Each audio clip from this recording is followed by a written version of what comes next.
करते हैं हम 5.2 एक्सरसाइज तो कल कर ली थी, ज़्यादा 10 क्वेश्चन तक कर लेते हैं ना। तो आज स्टार्ट करते हैं 11वें क्वेश्चन से। 11वां क्वेश्चन क्या है, देखो एक एपी दे रखी है आपको, यहाँ ध्यान दो। एपी दे रखी है 3, 15, 27, 39 और हमसे बोल रहा है कि इसका कौन सा टर्म यानी कौन सा पद 54वें पद यानी 54वें टर्म से 132 अधिक होगा। अब हमें पता ही नहीं कौन सा टर्म बोल रहा है, नंबर ऑफ टर्म बोल रहा है, कौन सा टर्म यानी मैंने मान लिया कि जो एक टर्म है nवां पद। तो जब हमें पता ही नहीं कौन सा टर्म है तो हमने मान लिया nth टर्म है।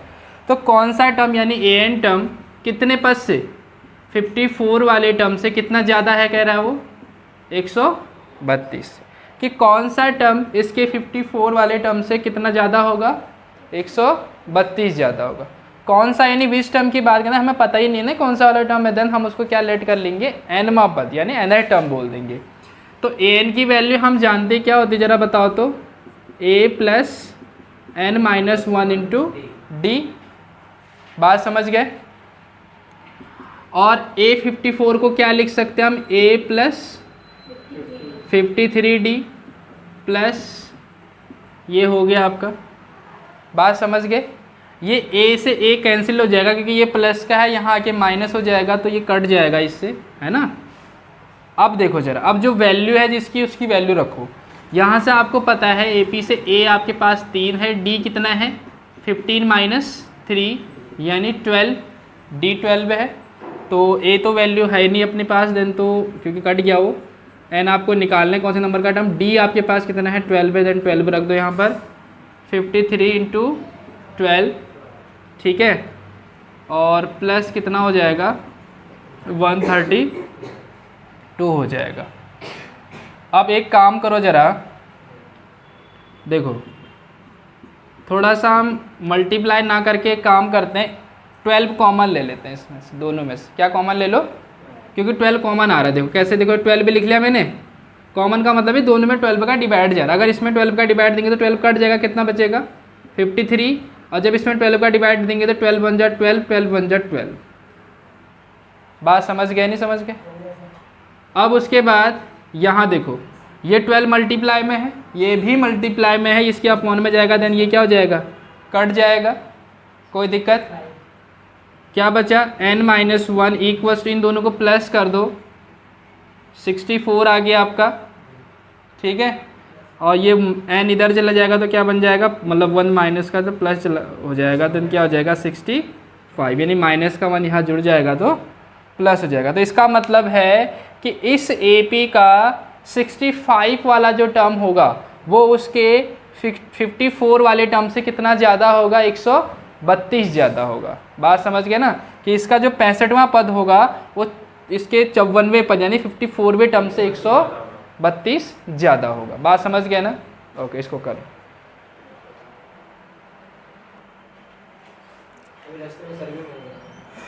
ओके 12 वाला क्वेश्चन देखो, बुक निकालो बुक। इसमें क्या कह रहा है, देखो दो हमारे पास समांतर श्रेणी है, यानी दो हमारे पास क्या है AP हैं, अलग अलग AP होंगी, लेकिन उनका कॉमन डिफरेंस इक्वल दे रखा है, यानी सार्वंतर दोनों का क्या दे रखा है, समान दिया हुआ। दोनों के लिए जो D है वो क्या है, इक्वल है। आगे कह रहा है कि अगर यदि इनके 100वें पदों का अंतर, यानी जो 100th टर्म का डिफरेंस दे रखा है वो 100 है, 100वें पदों का अंतर कितना है 100 है, तो इनके 1000वें पदों का अंतर क्या होगा, यानी कि इनके थाउजेंड्स वाले टर्म का डिफरेंस क्या होगा। अच्छा एक चीज़ नॉर्मली समझ लो आप, ध्यान से देखो, दो AP हैं, है ना। जैसे ये एक लिख दिया मैंने 2, 4, 6, 8, एक AP है। इनके पदों का डिफरेंस कितने का चल रहा है, 2 का चल रहा है। अब एक और AP मैंने लिखा 12, 14 और ऐसी 16, ऐसे लिख दिया। इनका भी डिफरेंस कितने का चल रहा है, तो पहले पद में कितने का डिफरेंस चल रहा है इनका, पहले पदों का अंतर कितना है 10 का, दूसरे पद का अंतर कितना है, तीसरे का, ऐसे चौथे का भी कितना आएगा। तो मतलब अगर दो AP का सार्वंतर यानी D समान है तो उनके जितना पहले पद का अंतर आ रहा था दोनों में, दोनों AP का पहले पहले पदों का अंतर आ रहा था, वही सभी पदों का अंतर भी सेम होगा। तो यहाँ पर भी यही बोला है ना उसने कि सौवें पदों का अंतर कितना है, 100 है, तो हजारों पदों का अंतर भी कितना होगा, 100 ही होगा, क्योंकि उनका कॉमन डिफरेंस क्या है आपका, है ना, सार्व अंतर आपस में क्या दे रखा है, समान दे रखा है। तो इसको बट अभी हम निकालना पड़ेगा, मैं अभी समझा रहा हूँ आपको कि क्यों समान होगा, बात समझ गए ना।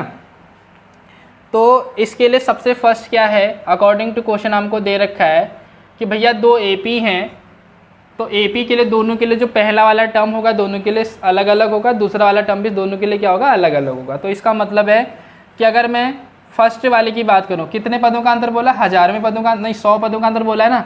तो पहले AP का पहला पद हम कैपिटल A मान ले रहे हैं, इसका 100 पद, और दूसरे AP के लिए हम स्मॉल मान ले रहे हैं। तो दोनों के 100वें पदों का अंतर कितना दे रखा है उसने, 100 दे रखा है, दे रखा है ना 100। तो ए क्या लिखा है, 100, A100 को क्या लिखेंगे जरा बताओ तो, A प्लस 99D। अब ये जो D है ना वो इस वाले के लिए भी सेम है ना, तो इसके लिए भी क्या लिखेंगे हम, A, लेकिन इसमें स्मॉल a लिखेंगे, प्लस लगाएंगे, बट ये बाहर वाला माइनस को क्या कर देगा, माइनस कर देगा। और 99D, देखो D दोनों के लिए मैंने सेम लिखा है, क्यों, क्योंकि दोनों के लिए जो D है वो आपस में क्या है, सेम दे रखा है ना। और इक्वल्स टू क्या दे रखा है, 100। देखो 99D से प्लस का 99D कैंसिल हो जाएगा, क्योंकि माइनस प्लस माइनस, और ये बचा capital A minus small a equals to 100। इतना समझ गए, इसको इक्वेशन नंबर 1 लिख देते हैं। इतनी बात समझ में आ गई होगी। अब उसके बाद अगला क्या बोल रहा है उसने, हजारों पदों का अंतर आपको बताना है, तो यानी A1000 माइनस स्मॉल a1000, ये बताना आपको कितना होगा। तो A1000 को मैं क्या लिख सकता हूँ, A प्लस 999D माइनस, इसको मैं लिख सकता हूँ A, लेकिन यहाँ प्लस लगाऊंगा बट ये बाहर वाला माइनस को माइनस कर देगा 999D, D तो सेम रहेगा, तो ये प्लस का ये माइनस से कैंसिल हो जाएगा, और हमारे पास क्या आया, A माइनस, समझ गए, capital A minus small a। तो यहाँ पर कितना आ जाएगा बताओ, स्मॉल और कैपिटल A की वैल्यू कितनी है, देखो capital A minus small a कितना है, 100 है, तो बस इसकी वैल्यू भी कितनी आ जाएगी, तो बस समझ में आ गई ना बात। तो यानी AP के अगर दो AP हैं, उनके अगर सार्वंतर दोनों के इक्वल है, तो उनके कोई भी पद का अंतर जितना देखा, आने वाले जितने पद हैं उन दोनों का अंतर हमेशा क्या आएगा, सेम ही आएगा। समझ गए ना, इसलिए अभी हजारों पदों का अंतर 100 है, तो इनके 10,000 पदों का अंतर ही पूछेंगे तब भी कितना आएगा, 100 ही आएगा। समझ गए ना, क्यों, क्योंकि इनका जो कॉमन डिफरेंस है यानी सार्वंतर है वो आपस में क्या है, इक्वल है। ठीक है,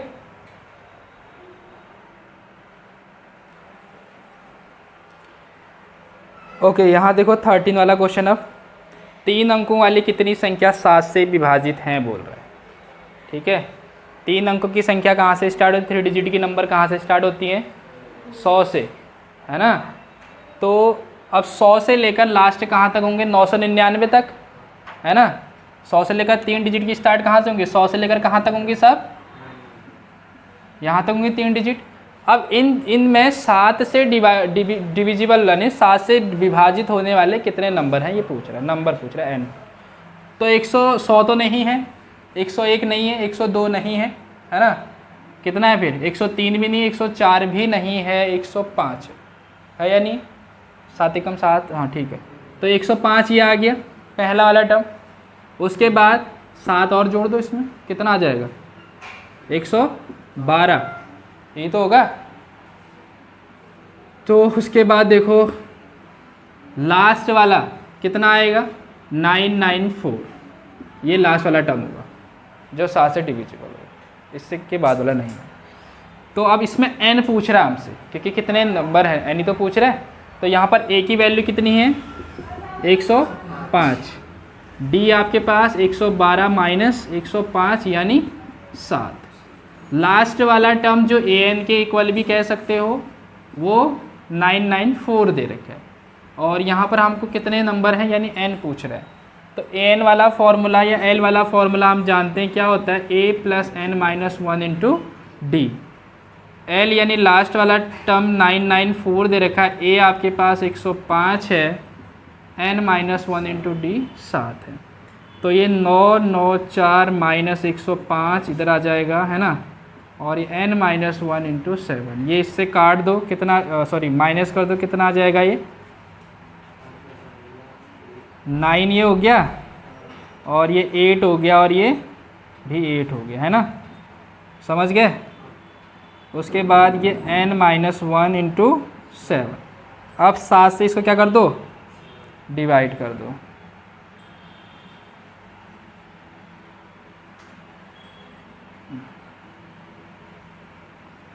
तो n-1 इंटू 8 8 9 को 7 से डिवाइड कर दो, कितना आ जाएगा, 7 एकम 7 हो गया, 7 दूनी 14, 7 सत्ते 127 आ रहा है ना, n-1 इंटू ये, तो ये कितना आ जाएगा 128, -1 यहाँ जाके प्लस हो जाएगा। तो यानी इसमें कितने टर्म है जो 7 से डिविजिबल हो रहे हैं, 128। बात समझ गए ना, कर लो फिर इसको।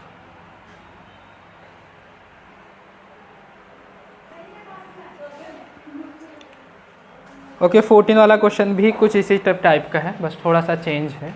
इसने ये कहा है आगे 10 और 250, 10 और 250 के बीच में 4 के कितने गुणज है, यानी कितने मल्टीपल हैं 4 के, 4 के मल्टीपल पूछ रहा है, किन के बीच में, 10 और 250 के बीच में, ना 10 आएगा ना 250 आएगा, इनके बीच की बात कर रहा है, इस चीज़ का ध्यान देना, ठीक है, बिटवीन की बात। तो यानी 10 के बाद ऐसा कौन सा नंबर है जो 4 का गुणज है, गुणज का मतलब है जिसमें 4 का भागा जा रहा है, 4 का डिवाइड जा रहा है, बात वही पढ़ना, कितना आएगा, हाँ 10 के बाद कौन सा है, 12, जिसमें 4 का भागा जा रहा है। फिर उसके बाद ऐसे करते करते 250 से पहले कौन सा टर्म है जिसमें 4 का डिवाइड जा रहा है, देखो 250 से पहले कौन सा आएगा, 249, इसमें 4 का डिवाइड नहीं जाएगा, 248 इसमें 4 का डिवाइड जाएगा, है ना, तो इसका मतलब यही होगा लास्ट वाला टर्म 248। अब आपको नंबर बताने, सिंपल सी बात है, कितने नंबर हैं इसमें, कितने संख्याएं टोटल मिला के, तो A आपके पास 12 है, D आपके पास 16 माइनस 12 यानी 4, और L जो हम लास्ट में AN भी बोलते हैं वो कितना है 248, और हमको क्या निकालना है, कितने संख्याएं हैं यानी n निकालना है, नंबर ऑफ स्टर्म बोल रहा है। तो यहाँ से L यानी an का फॉर्मूला लगा दो, कितना होता है a प्लस n माइनस, अब तो ये रट जाना चाहिए वैसे मेरे अकॉर्डिंग तो, क्योंकि बार बार बहुत बार लिख चुके हैं इसको, ठीक है। तो L की वैल्यू कितनी है यहाँ पर 248, a आपके पास 12 है, n आपको नहीं पता है, d आपके पास है 4, तो यहाँ से 248 माइनस 12 इक्वल्स टू n-1, ये 4 आ गया, तो ये इसको माइनस कर दो, ये इतना आ गया आपका माइनस करके n-1 इंटू 4, तो n-1 इक्वल्स टू 3236 अपॉन में कितना आएगा 4, ठीक है। इसको काट दो आप 4 से, कितनी बार कटेगा, 4 पंजे 20 हो जाएगा आपका, 4 9 36 हो जाएगा, 59 हो गया है ना। तो यहाँ से n-1 equals to 59, then n equals to 60, तो इसका मतलब है कि इसमें कितने टर्म हैं जो 4 के गुणज हैं 60 हैं, जो 10 और 250 के बीच में आएंगे आपके पास, ठीक है। बात समझ में आ गई ना, कर लो फिर इसको।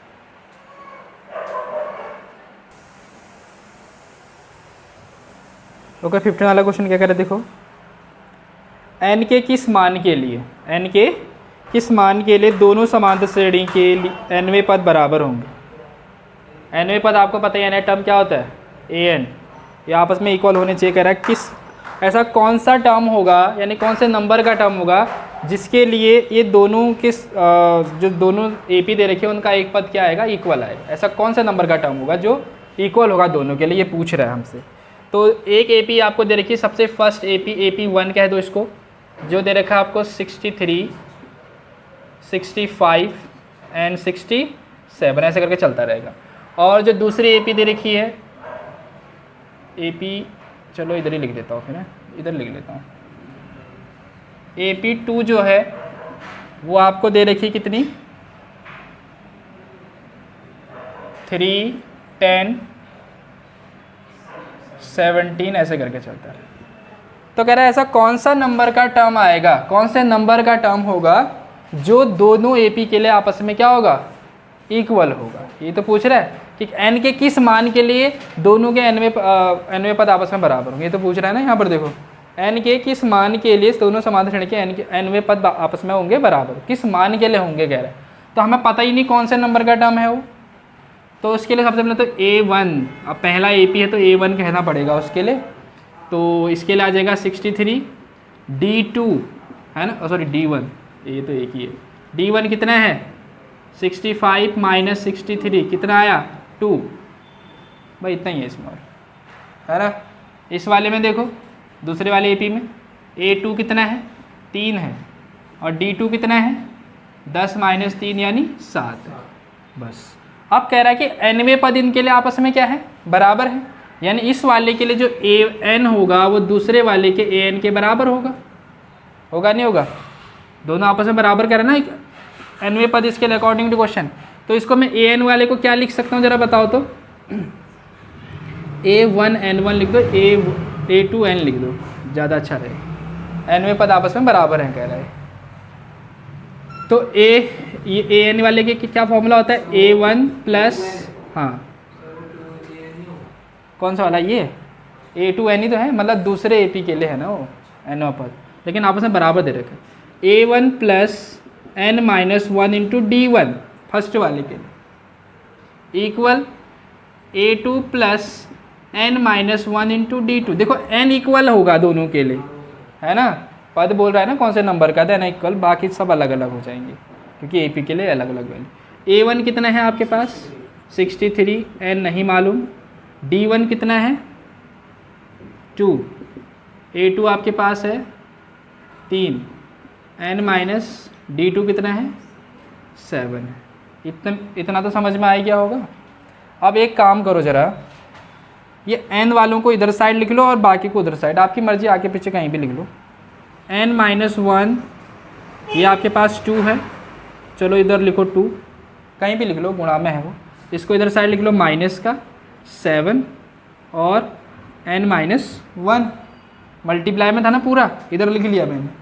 बाकी यहाँ क्या बचा 3, ये प्लस का जो इधर आगे क्या हो जाएगा माइनस का 63। अब एक काम करो, देखो इसके पास भी n माइनस 1 है, इसके पास भी n माइनस 1 है, तो दोनों में क्या ले लो, कॉमन ले लो, n माइनस 1 कॉमन आ गया, अंदर क्या बचेगा 2 और ये क्या बचेगा यहाँ 7, ठीक। और यहाँ कितना आएगा माइनस का 60। अब यहाँ देखो n माइनस 1, अब देखो 2 में 7 माइनस करो कितना आएगा, माइनस का 5 आएगा, और ये माइनस का 60, ये मल्टीप्लाई में है 5, कहाँ जाएगा इसके डिवाइड में चला जाएगा। तो n minus 1 equals to minus का 60 अपॉन में माइनस का 5, माइनस से माइनस और ये आ जाएगा 12, है ना, 12 पंजे 60 हो जाएगा। और n minus 1 equals to 12, then n equals to 30। इसका मतलब है ये माइनस का मान इधर प्लस हो जाएगा, 12 1 13 हो जाएगा। तो कहने का मतलब है कि इसका जो इन दोनों AP का जो 13वें नंबर का पद होगा वो आपस में क्या होगा, इक्वल होगा। इसके लिए जो 30 नंबर वाला टर्म आएगा और इसका जो 30 नंबर वाला टर्म आएगा वो आपस में इक्वल होगा। ऐसा क्यों हो रहा है, क्योंकि दोनों का डिफरेंस देखो, इसका 2 का डिफरेंस से बढ़ रहा है, इसका 7 के डिफरेंस से बढ़ रहा है, तो इसका मतलब इसका जरूर आएगा एक पद ऐसा, क्योंकि 7 से बढ़ रहा है ना। अगर ये भी 2 से बढ़ता, ये भी 2 से बढ़ता तो कभी बराबर नहीं आता, है ना, ये ज़्यादा अंतर से बढ़ रहा है, इसीलिए उसका 13 नंबर वाला टर्म आपस में क्या आ जा रहा है, इक्वल आ जा रहा है, ठीक।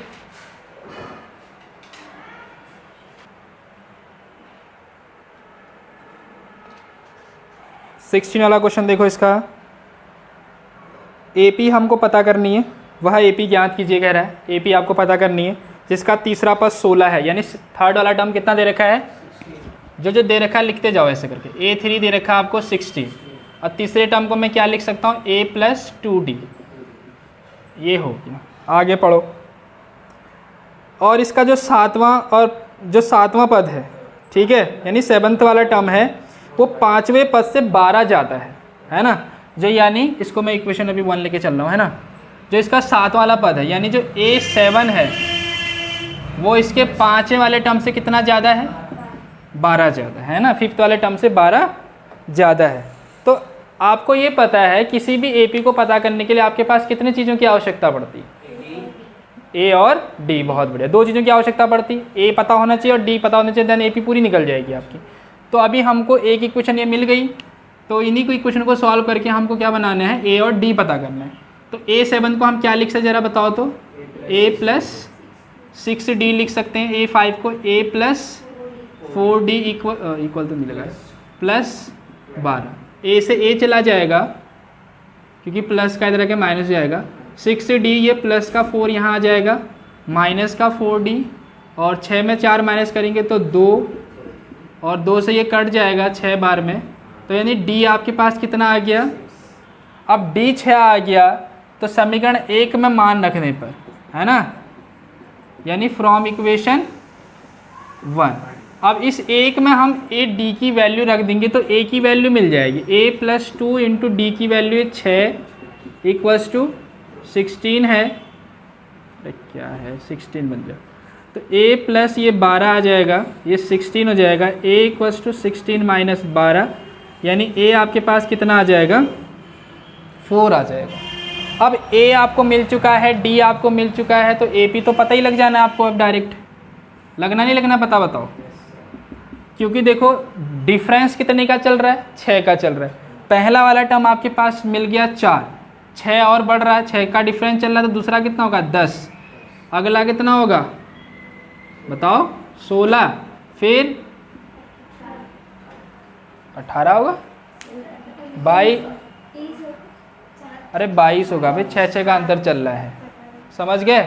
तो कहने का मतलब है कि अगर पहला वाला टर्म पता लग चुका है आपको, तो दूसरा मतलब पहला वाला टर्म और D पता लग गया तो उसके बाद पूरी AP पता लग जाएगी आपको, क्योंकि उतने का डिफरेंस चलता रहना बार बार।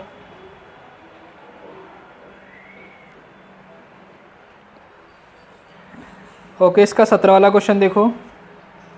एक AP दे रखी है आपको, AP क्या लिखी है? 3, 8, 13, ऐसे करते करते 253 हो। कह रहा है कि अंतिम पद से 20वां पद बताओ। ऐसे एग्जाम्पल में भी क्वेश्चन करा था हमने, है ना। लास्ट वाले टर्म से 20वें नंबर का टर्म कौन सा होगा वो बताना। तो पहले तो मेरे को एक बात बतानी पड़ेगी यहाँ पर कि लास्ट वाले टर्म से 20वां टर्म अगर हमको बताना है तो उसके लिए हमको AP को उल्टी करनी पड़ेगी। तो AP को क्या करो आप? उल्टे कर लिख दियो। पहले ये देखो, ये समझ लो यहाँ पर क्या कितने का अंतर चल रहा है जरा बताओ तो? 3 है, 3 के बाद 8, फिर 13, यानी 5-5 बढ़ता जा रहा है। जब हम उल्टा लिखेंगे तो 5-5 क्या होता जाएगा? कम होता जाएगा। तो यानी अंतिम पद से AP फ्रॉम लास्ट टर्म, ठीक है, AP फ्रॉम लास्ट टर्म क्या आ जाएगा? सबसे पहले 2, 5, 3, देखो इधर से 5 बढ़ रहा है ना, तो जब उल्टा लिखोगे 5 कम हो जाएगा, इससे पहले वाला 5 कम होगा, तो 5 कम में कितना आ जाएगा? 2, 4, 8 आएगा, है ना। उसके बाद लास्ट वाला कौन सा वाला टर्म बचेगा जरा बताओ तो? लास्ट वाला कौन सा टर्म होगा इसका? है, अरे ये होगा ना 3, नहीं होगा? अरे इसी को तो उल्टा करा है हमने, इधर से लिख रहे हैं, कह रहा हूँ पीछे से लिख रहे हैं। लास्ट कहाँ पहुँचेगा? 3 पर पहुँचेगा। तो अब तो हम निकाल सकते हैं कि 20वें नंबर का टर्म कौन सा होगा। जब हम इधर से तो निकालना है 20वें नंबर का टर्म अंतिम से, तो ये A की वैल्यू हो जाएगी 2, 5, 3, D की वैल्यू देखो 2, 4, 8 माइनस का 2, 5, 3, तो ये आएगा 5, लेकिन इस बार माइनस का 5 आएगा क्योंकि माइनस का ज़्यादा है। और लास्ट वाला टर्म जो कितना है आपका? 3 है, और आपको निकालना है कि इसके कौन सा वाला टर्म? 20वें नंबर का, 20वां नंबर का पद पूछ रहा है ना, तो वैसे भी इसकी ज़रूरत तो थी नहीं हमको, वैसे भी 20वें नंबर का पद डायरेक्ट निकाल दो। फिर A20 क्या हो जाएगा आपका? A plus 19D। A की वैल्यू है 2, 5, 3, 19 इंटू D की वैल्यू माइनस का 5, है ना। तो 2, 5, 3, 19 पंजे कितना होता है? 95, है ना। प्लस माइनस माइनस इसको माइनस कर दो, और जो आंसर आएगा वो A20 होगा, यानी 20वां नंबर का टर्म वो हो जाएगा। बात समझ गए नहीं समझ गए? यानी पिछले से कह रहा था वो, उल्टे साइड से, लास्ट टर्म से 20वें नंबर का टर्म कौन सा होगा? ये होगा। समझ गए? कर लो फिर इसको। ओके, 18 वाला क्वेश्चन देखो, एक AP के चौथे और 8वें पदों का योग दे रखा आपके पास 24, यानी इसका जो फोर्थ वाला टर्म है यानी A4 चौथा पद और 8वां पद यानी A8 कितना दे रखा है, इनका योग प्लस कितना दे रखा है 24, और अगला क्या कह रहा है, ये और का साइन है, ठीक है, और इसका जो है छठे और 10वें पदों का योग यानी A6 और A10 कितना दे रखा है, इनका योग 44। तो हमको AP के प्रथम 3 पद निकालने, देखो AP के कितने पद भी निकालने हो हमको 2 चीज़ों की आवश्यकता जरूर पड़ती है, एक A और एक D। तो इन दोनों को सॉल्व करके ही निकालेंगे।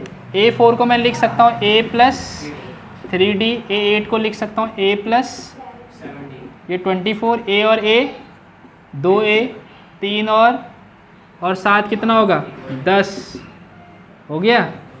एक काम करो, देखो सब में कॉमन आ रहा है 2, तो 2 कॉमन ले लो, क्योंकि कॉमन का मतलब 2 का डिवाइड जा रहा है सब में। यहाँ पर A बचा, इसमें 2 का डिवाइड गया 5 बचा, ये 24 इस 2 का यहाँ डिवाइड गया तो कितना आ जाएगा 12। समझ गया ना, मल्टीप्लाई में तो डिवाइड में आ जाएगा इक्वल टू के बाद, तो मैं डायरेक्ट लिख दिया A plus 5D equals to 12, equation number 1। ऐसे ही देखो इस वाले को सॉल्व करो, 6 को क्या लिख सकते हैं A प्लस 5D, A10 को A प्लस 9D और ये 44 हो गया, A और A 2A 5 और 9 14 हो गया, A 44 इस सब में फिर से 2 कॉमन आ रहा है, A प्लस ये आपका ये 44 2 से ये कट गया 22, A plus 7D equals to 22, equation number 2। अब इन दोनों को सॉल्व कर दो, सॉल्व इक्वेशन 1 एंड 2, इक्वेशन 1 और 2 को क्या करते हैं सॉल्व करते हैं, ठीक है। तो A plus 5D equals to 12 है और A plus 7D equals to 22। Elimination लगा दो, ये माइनस ये माइनस ये माइनस है ना, कट गया, हाँ 7 में 5 माइनस करो 2 माइनस का आएगा, और 22 में 10 करेंगे तो ये मतलब 12 करेंगे तो 10 आएगा, लेकिन वो माइनस का 2 से 2 माइनस से माइनस 2 पंजे 10, तो D आपके पास आया 5, D 5 आ गया तो अच्छा यही निकाल देते, D 5 आने के बाद A कितना आ जाएगा आपका ज़रा बताओ तो, चलो छोड़ दे, कितना आ जाएगा फ्रॉम इक्वेशन, फ्रॉम इक्वेशन कितना लिख लेते हैं 1 से चेक करो, A आपके पास D 5 12 25 हो गया 12, और 12 ये प्लस का इधर जाके माइनस हो जाएगा, तो ये कितना आ जाएगा आपके पास 13 आ जाएगा, लेकिन ये आपका माइनस का आएगा। A आपके पास माइनस का 13, D आपके पास 5, तो हमको क्या बोल रहा है प्रथम 3 पद निकालो बोल रहा है ना, तो पहला पद तो आपके पास कितना आ जाएगा माइनस का 13 आएगा, पहला पद प्रथम 3 पद है। अब दूसरा क्या आएगा 5 प्लस कर दो इसमें, तो 15 नहीं 18 नहीं लिखेंगे क्योंकि प्लस 5 करना है, और माइनस का 13 है तो कितना आ जाएगा यहाँ पर 8, वो भी माइनस का आएगा। समझ गए बात, क्योंकि D का 5 है ना, प्लस 5 नहीं करेंगे, प्लस का है तो 5 5 जुड़ता जाएगा ना वो, तो ये आए, फिर 5 और प्लस करेंगे तो कितना आ जाएगा 3, तो यानी कुल मिला के जो है इसके जो 3 पद हैं वो एक माइनस का 13, एक माइनस का 8, एक माइनस का 3 है। बाकी अगर आपको निकालने में तकलीफ हो रही है तो इससे भी निकाल सकते हो। पहला पद तो पता ही, दूसरा पद के लिए A प्लस D कह सकते हो, तीसरे पद के लिए A प्लस 2D कर सकते हो, इनसे भी आप निकाल सकते हो। समझ गए, नहीं तो आप डायरेक्ट ही डिफरेंस पता है तो निकाल सकते हो। तो ये आपके 3 पद आ गए, ठीक।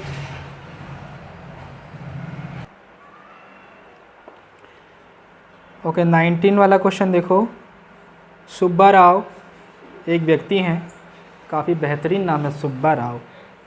उनने देखो क्या करा 1995 में, है ना 1995 की बात है, 5,000 रुपये की मासिक वेतन पर कार्य आरंभ करा, मतलब 5,000 रुपये उनको सैलरी मिलती थी पर मंथ, और अब एक काम स्टार्ट करा उन्हें, ठीक है।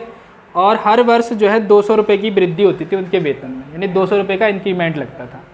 समझ गए, हर वर्ष एक महीने की कितनी वेतन थी उनकी, 5,000 थी, तो हर साल जो है 200 रुपये बढ़ता था उस वेतन में, ठीक है।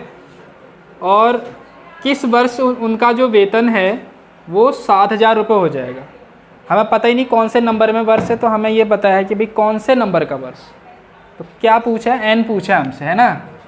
तो सबसे पहले देखो, पहले वेतन फर्स्ट मंथ में कितना मिल रहा है, 5,000, और हर वर्ष 200 रुपये बढ़ रहा है, तो इसका मतलब एक एपी बन रही होगी। अच्छा चलो मैं एपी बना के दिखाता हूँ। देखो पहले वर्ष में 5,000 रुपये बना, तो इधर ही बना देते हैं, ठीक है। वैसे डायरेक्ट भी कर सकते थे इसको। पहले वर्ष से 5,000 रुपये मिला, दूसरे वर्ष मिला कितना, 5,200, है ना। फिर ऐसे करते करते कह रहा कि किस वर्ष उनका जो वेतन है वो कितना हो जाएगा, 7,000 हो जाएगा। यानी ये किसकी वैल्यू दी होगी, एल या ए एन कह दो, बात एक ही है ना। ए एन की वैल्यू दे रखी है आपको कितनी, 7,000। ए एन आपको क्या है, a plus n minus 1 into d, ये आपका 7,000 हो गया। ए पहला वाला टर्म कितना है, ठीक है, एन नहीं मालूम है, डी कितना है, कितने का अंतर चल रहा है, 200 का, है ना, ठीक है। ये आपका 7,000, एन माइनस 1 ये 200 हुआ, 7,000, ये प्लस का इधर जाके क्या हो जाएगा, माइनस का हो जाएगा। तो एन माइनस 1 ये 200 हो जाएगा, कितना होगा ये, 2,000। 2 से 0 कट गया, 2 से ये कट जाएगा आपका 10 बार में, समझ गए ना। तो n माइनस 1 इंटू 10, n बराबर माइनस 1 इस जगह प्लस, यानी उनका 11वें वर्ष में कितना रुपया होगा वेतन, 7,000 रुपये होगा। समझ गए ना। स्ट्रगल काफ़ी है क्योंकि हर वर्ष में 200 रुपये ही बढ़ रहा है बस केवल, है ना।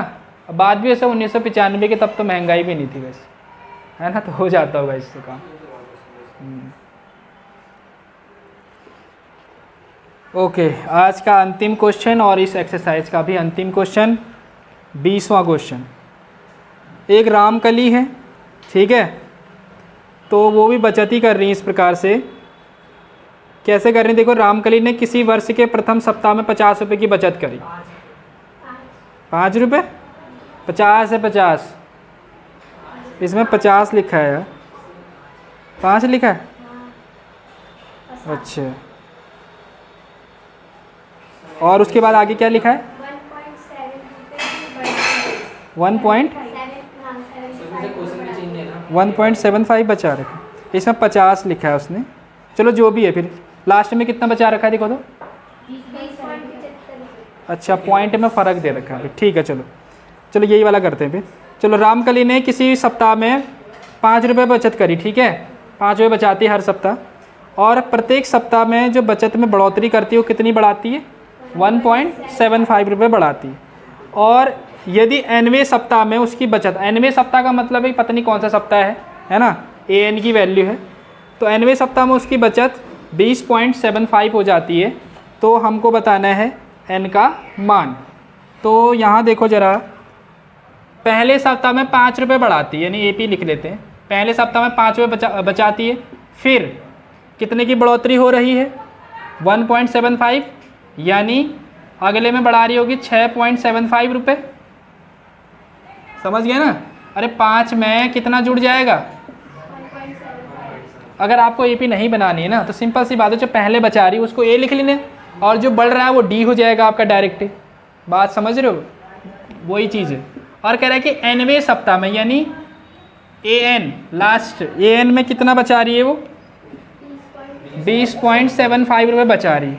तो हमको पूछ रहा है n का मान, तो यहाँ से आप समझ जाओ an बराबर क्या फॉर्मूला होता है, a plus n minus 1 into D.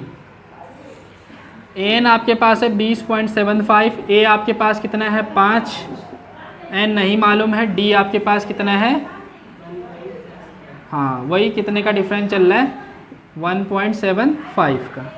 एक काम कर लो, 5 यहाँ माइनस कर दो, प्लस का 5 इधर के माइनस हो जाएगा, तो 20.75 माइनस का 5, n माइनस 1, 1.75, ठीक है। 20 में माइनस कर दो 5, तो ये कितना आ जाएगा, 15 माइनस 15.75 हो गया, n माइनस 1 1.75, ये मल्टीप्लाई में डिवाइड में आ जाएगा, तो 15.75 अपॉन में कितना आ जाएगा 1.75, ये कट गया 75 कट गया, हाँ कट गया। कैसे कट जाएगा वो पूरा 175 हो जाएगा, कैसे कैसे कट गया यहाँ ध्यान दो, यहाँ तुम लोग। तो ये कितना आ जाएगा 15 कितना आ गया 75 और 175, ठीक है।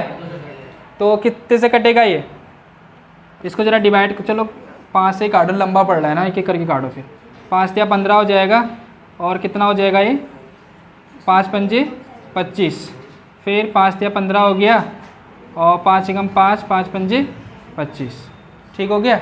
फिर 5 से काट दो, 5 सत्ते 35 हो जाएगा, 5 छिंग 30 हो गया, और 5 या 15 और 7 नीम 63, हाँ 9 बार में, इसी 9 बार में चल रहा है, ठीक है। चलो कितनी बार में कट रहा है ये 9 बार में। n minus 1 equals to 9, then n equals to 10, तो n की वैल्यू कितनी आ गई आपके पास 10 आ गई। तो यानी इसका मतलब है कि उसका जो कौन से सप्ताह में 10वें सप्ताह में उसका जो बढ़ोतरी होगी टोटल मिला के कितनी हो जाएगी 20.75 हो जाएगी। बात समझ गए ना। तो बस आज के लिए इतना ही, कल से हम नई एक्सरसाइज स्टार्ट करते हैं 5.3, ठीक है। तब तक के